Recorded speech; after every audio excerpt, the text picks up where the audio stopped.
దేవుడు ఎన్నడూ పక్షపాతి కాదు. అందరినీ సమదృష్టితో ప్రేమించే దేవుడు. కానీ లోపాలన్నీ మన దగ్గర ఉన్నాయి. శాపగ్రస్తమైన పనులు మన దగ్గర ఉన్నాయి.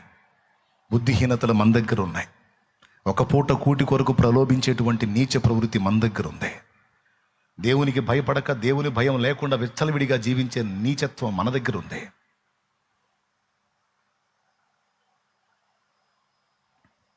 మనం అన్ని విషయాల్లో బ్యాలెన్స్ అవుదాం, సరిచూసుకుందాం.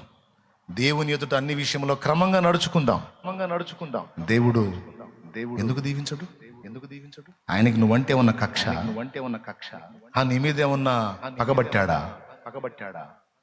అందరితో పాటు నిన్ను ప్రేమించి నీ కోసం కూడా ప్రాణం పెట్టాడు కదా. ప్రాణం పెట్టిన దేవుడు అందరితో పాటు నిన్ను సహా దీవిస్తాడు. అది రావట్లేదు అంటే లోపం ఎక్కడుందో చూసుకో, సరి చేసుకో. తప్పకుండా నెక్స్ట్ నీకు అవకాశం దొరికిద్ది. ఈ మాటలు ఎందుకు చెప్తాడో తెలుసా? దేవుడు నిన్ను ఆశీర్వదించాలనుకున్నప్పుడు నిన్ను సరిచేసే ఉపదేశం ఆయన అందిస్తాడు.